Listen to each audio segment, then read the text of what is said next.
Well, hi, good morning, and thanks for joining me again in my shop. I think we're getting down towards the end of this, what we can do with this radio. What I want to do first off is consider this magic eye, which is very, very dull, and there's a very good chance it's the eye itself. The tube is worn out, and there's nothing I can do to brighten it up. But on the other hand, I don't know that for sure. Now, a lot of these magic eyes have... Oh, what's that?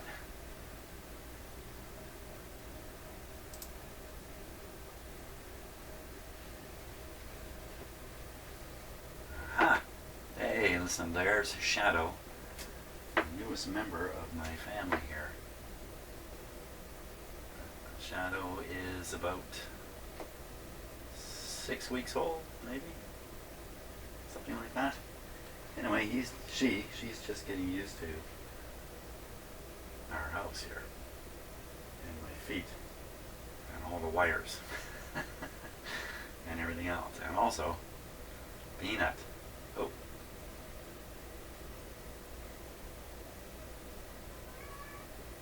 Yeah, so, don't bite. If the camera goes off, you'll know why in a moment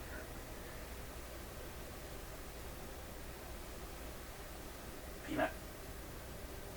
Come here, Peanut. Come here.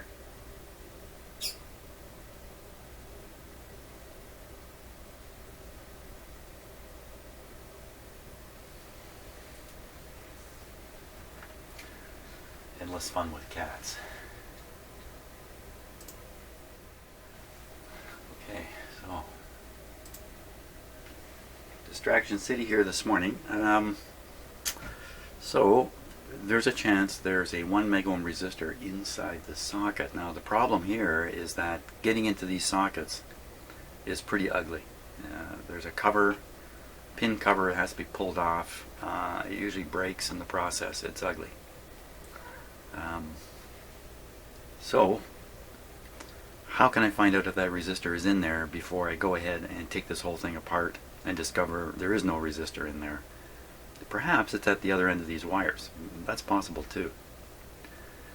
So, and this makes me need to understand the operation of these tubes again, which I've learned and learned and learned again. Yeah. Hey, what's going on there?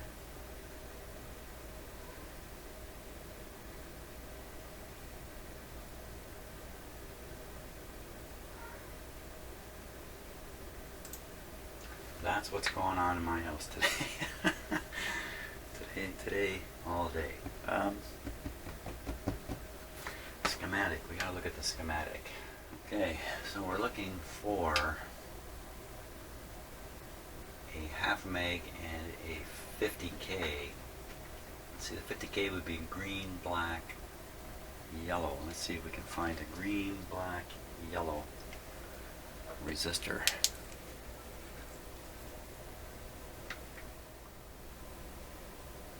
Oh, there's a green, black, yellow right here. One side is grounded. Green, black, yellow. One side grounded. That could be it. Right there.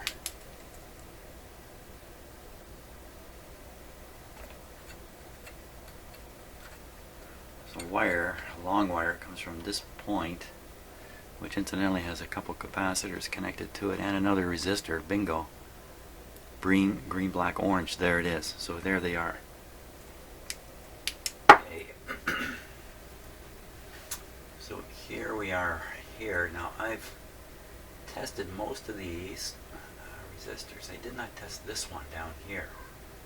25K. Okay, there we are. Now you can see those two resistors. Okay, so one's right here. Green, black, yellow. So that would be 50K. Green, black, yellow. No, that would be 500K. And then behind it down here is the 50K. In series at this point here.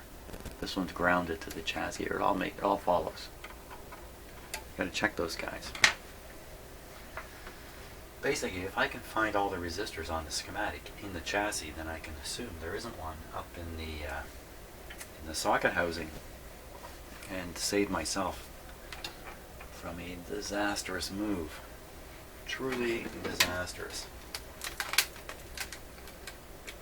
Well, it's disastrous while you're doing it. The fact is, even with when you bust some of the parts in the socket of one of these tubes, working on it, in the end it doesn't matter much. You shove it all back together, whatever condition it's in, it's actually okay. So we should see 500 on the meter here. Let me do a longer shot so you can see the meter.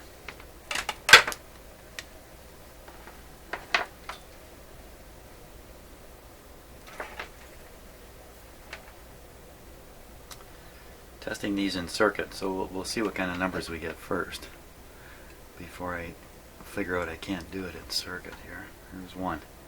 500K, so it's 430K. On the other resistor,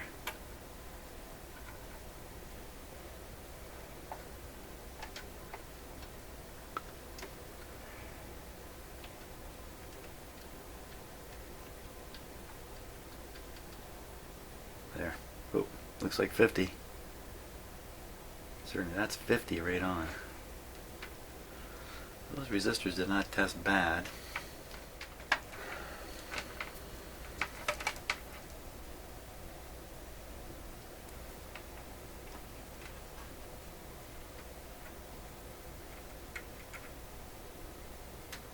Yeah, very close to 1 meg. Not going to find a problem there. This is a 2 meg here. I can just see.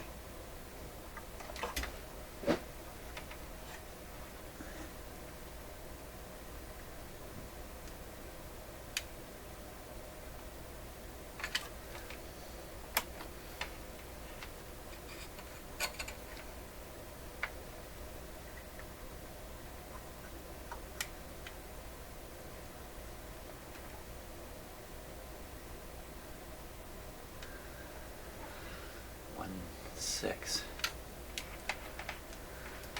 1.6. Well, now the last two resistors I need to look at.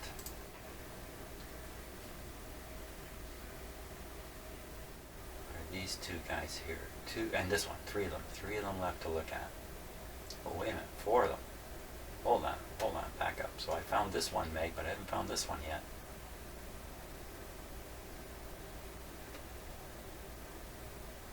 Okay, so this guy's controlling B plus right onto the plate here. 1 meg. Gotta find this guy. This is the one that could be tucked up, I believe. That's gonna be tricky to find. It's off of pin 4. Yeah, you see, this is actually located right between pin 4 and pin, I think that's 3. It's easy to fit it right inside here. So if I look between pin 4 and pin 3, I should see the 1 meg. But I won't know if it's up here in the socket or back in the radio. So I really need to find, wow, at this point, that's tough. Or the other side, plate, 3.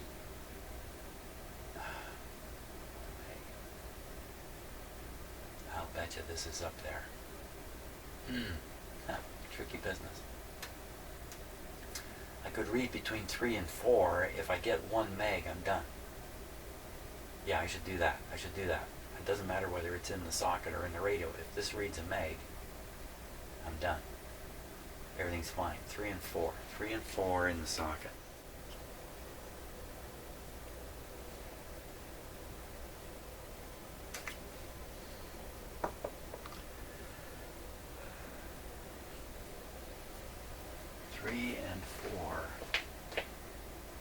Inside that socket.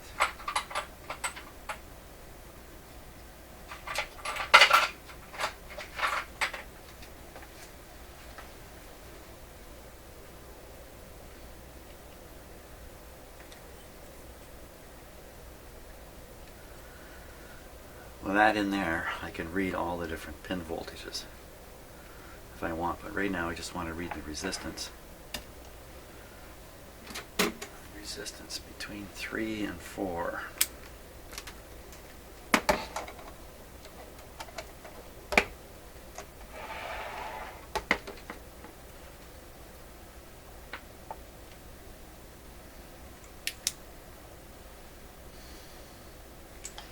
Three and 4.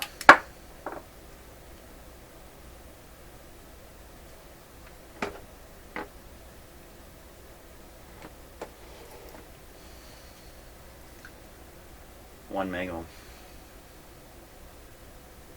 Oh my God, almost perfectly exactly. Isn't that something? So there's no reason for me to fret about that resistor wherever it is. So the only two that are left to check are the two 1 meg ones, which I believe I checked before. Could leave this like this, put the tube in, and then read some tube voltages. Whoa, sorry about that. A low plate voltage would cause a problem, but frankly I don't think any of this is going to happen. I think we're going to find out the tube. The tube is weak. I'm going to have to deduce in the end that the only thing possibly wrong with this is the tube is weak. The tube is weak and very, very rare. And there is no direct substitute. And doing anything else, fiddle city. So I think I once read that if you cut the 1 meg to half a meg, you can get more brightness out of your old tube. We could experiment with that if I knew which resistor was the 1 meg that I'm curious about. Now, with the two, son of a gun, what were they? They were 2 resistors, two 2 meg resistors, two meg resistors. So that would look like body and dot. It would be, if it's a long one, it's 2 red resistors. I see one. I see one up here. Body and dot. That's red, green, orange. What? That's 25K. Again, I think I tested some of these already, but may as well do them again.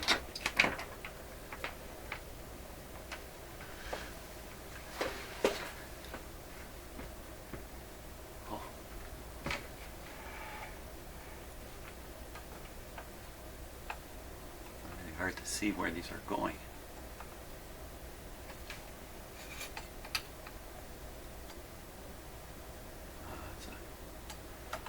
That's a weirdo reading there.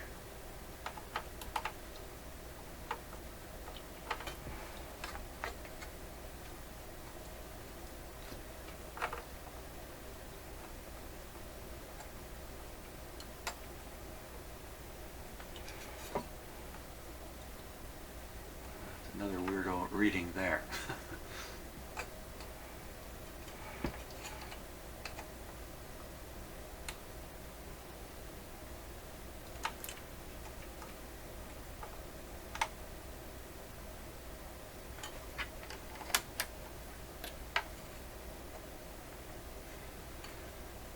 Uh, 23K. 25K. Yeah, that's what it's supposed to be actually, 25K. So that's good. That one's good. And there's another one there, body and dot, brown, black, red. 1, 0, it'd be like 1,000. 1,000? Great big long thing at 1,000.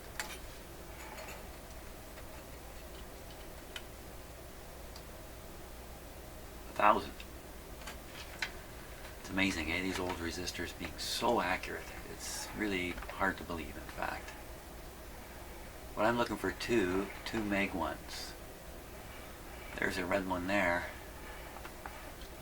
Right back here. You can see the bright red. That's a 25K also. What? 2 25K resistors. I don't remember seeing that. These 2 resistors are not connected together. They're just just catching my attention. The ground. Come on.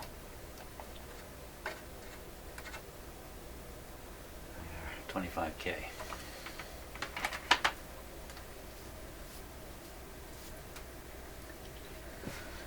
Well, what's left? There's another one deeper in there. They're all in the vicinity of the magic eye wire, so that one is green, black, can't see the dot. Oh, I remember this one. I remember testing this to be okay.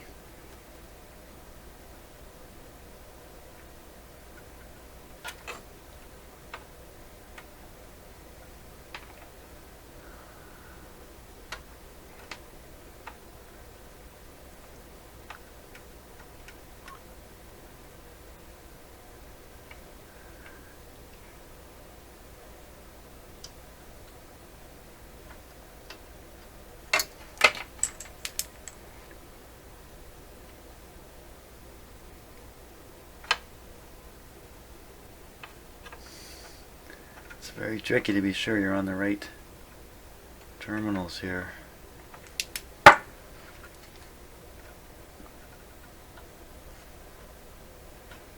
gotta sharpen up the points on my meter leads.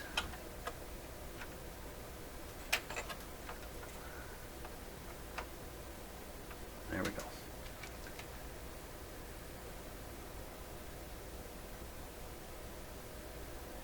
There, 50K on a green, black, 50, and then yeah, it's a 50K. Every resistor is testing good.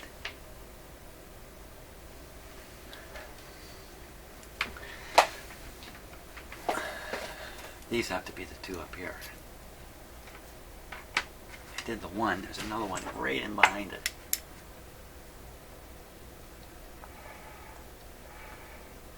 That one is another 50. 50K.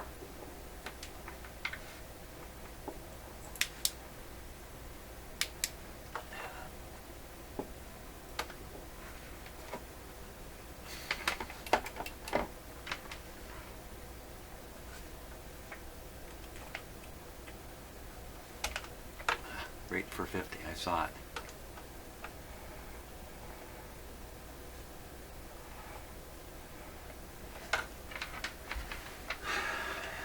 All the resistors are good.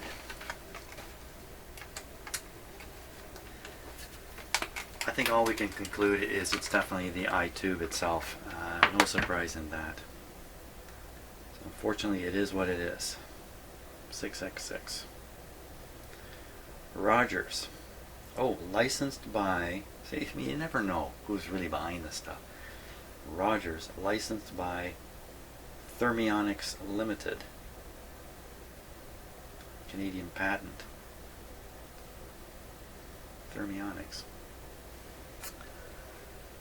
There's no use testing voltages here or anything, I don't think. I think it is what it is. It's just plainly dull. But, you know what? It's there. It's there to be seen. It functions. You have to convince your friends to join you in a dark room to see it. What the heck? Just adds to the mystery and the romance of it all. Now these bulbs, these tubes rather, they are supposed to be turned a certain way. That's not in there really tight either. Wow. It's rattly. How can that be?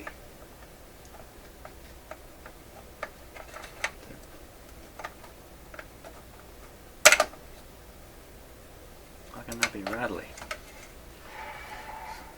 Tell me the clip bent open. How could it bend open? It's a great big heavy deal here.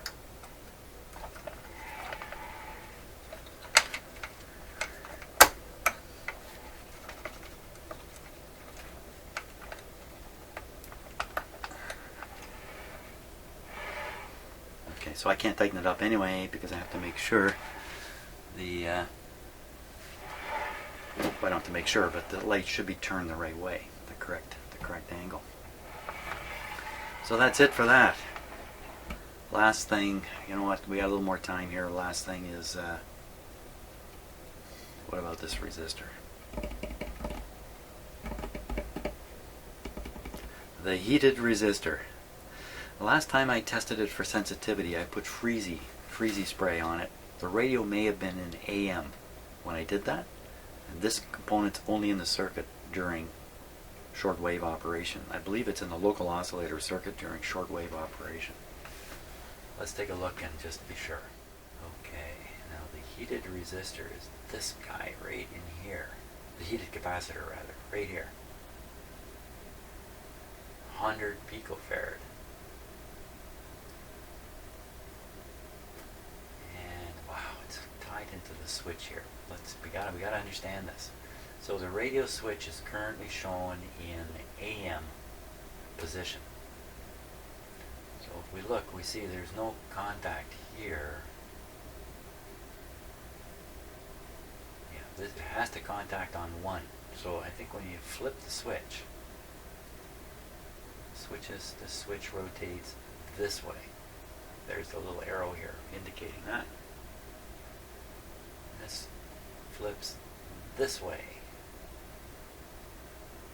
I think this is connected through the slider to this. So one click, it seems to be in the circuit. The next click, now it's still connected, but this time it's connected from here to here. It amounts to the same thing. It's a way to compensate for the design of the switch not matching the needs of the circuit. So let's see, so AM, so you go shortwave 1, shortwave 2. Now when you go to shortwave 3, I think this is out of the circuit. Isn't that weird? That's really weird. That's just too weird.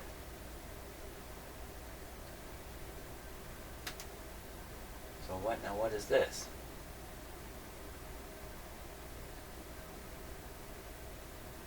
So I believe this indicates an internal connection inside the switch itself between this contact strip and this contact strip.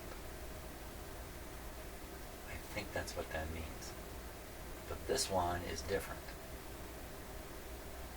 So if, just looking at the switch, I would say that this is in the circuit on 6 megahertz, 9 megahertz out AM 12 and 15. It's only in for 2 bands. Click. Click. Click. That doesn't make sense. I would think it would be in for all the shortwave bands. Okay, now to make this radio work, we gotta plug in the speaker.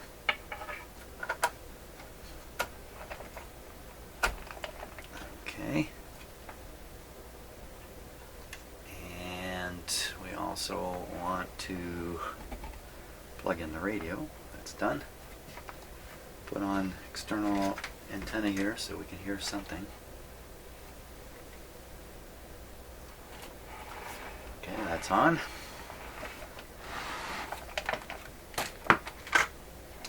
The eye tube's back in. We have fiddled very little with it.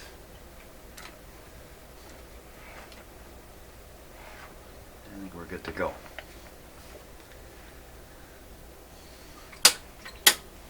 Okay, so dim bulb's doing the right thing there. That's good. Volume's down. We're on the AM band to start.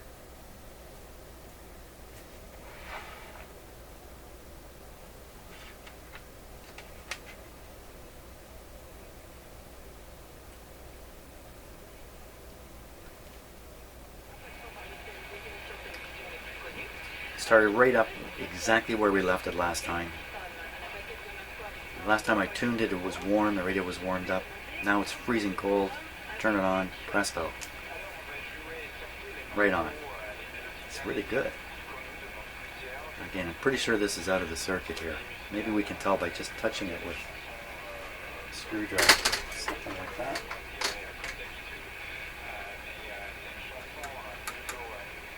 That side's grounded. That's the capacitor terminal there. Okay, we'll go one band up, 6. We think this is connected. Didn't help much.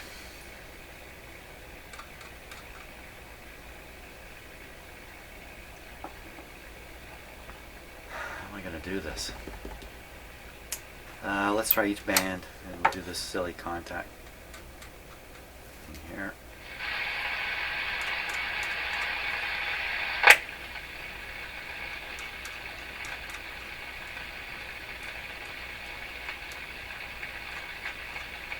Hear that?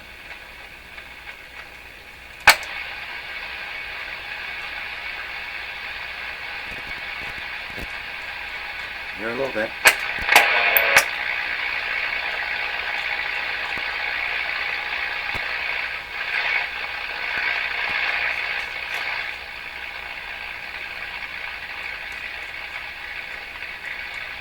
I wonder what signal's right there.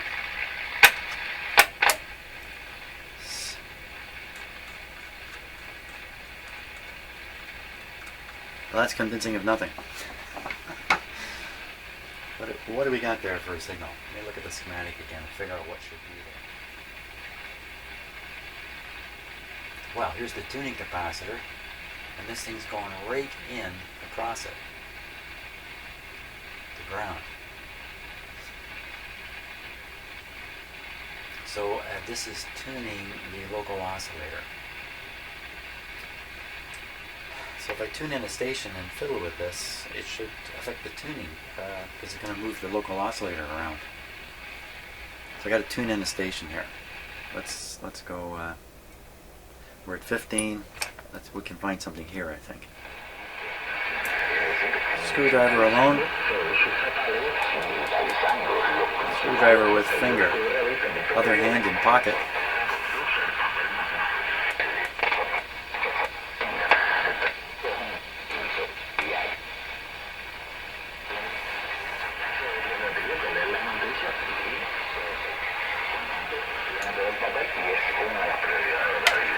Clip lead going nowhere.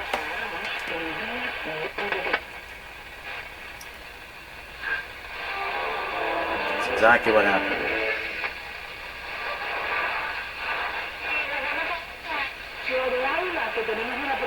Sensitive for tuning.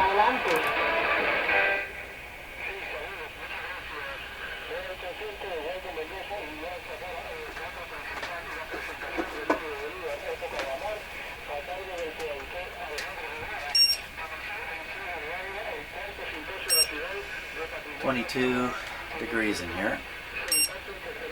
80. So see, that's hot.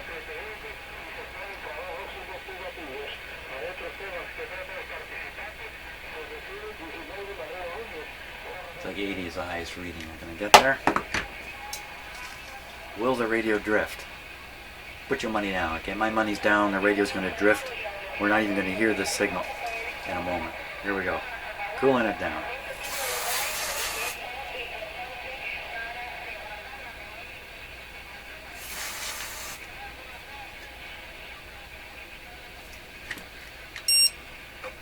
.26, 34, 40.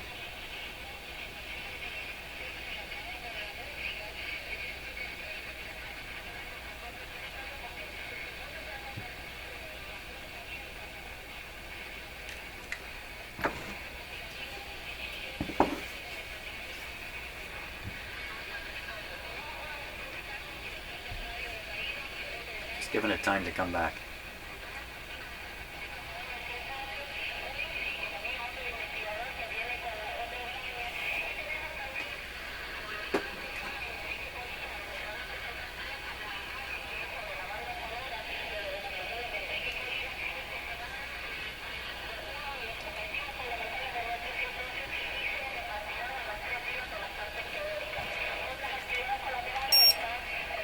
.60.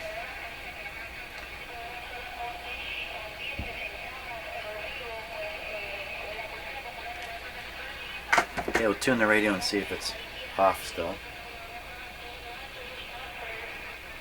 Still off a touch.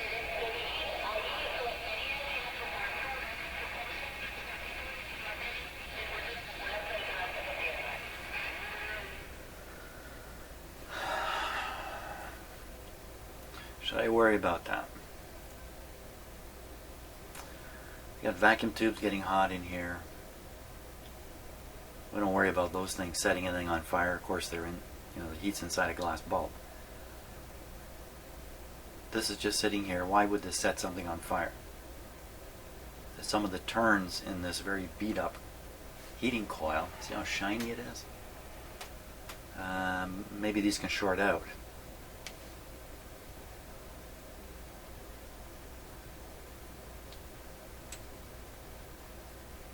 So what? You have to short the whole thing out to really, to really cause a serious, serious problem. That can't happen. You know what? Best left alone. I don't think the radio is behaving badly with it. I'm worried if you remove it, it will behave badly. Maybe a very slow drift. Maybe that's what happens. I don't know, because when you apply heat with something like this, you raise up the temperature. You're raising it up above the ambient. You're adding additional energy above whatever's laying around here, just ambient. So if you have your ambient here and then you heat this thing up to, let's say, here. Now if the ambient goes up 3 degrees, this will go up 3 degrees. I don't see that heating this thing up isolates it from variations here. Look at that. See? Look at how it works. That's how it works.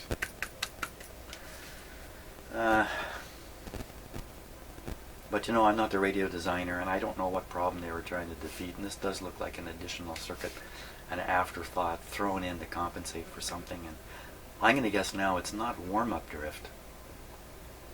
It's long, slow drift of the shortwave reception. So you tune in your shortwave station. Half an hour later you got to retune it. Half an hour later you got to retune it again. Something like that. Okay. That's it's a major get nothing done but talk a lot video. So, okay. Call it quits there. Hey, thanks for watching.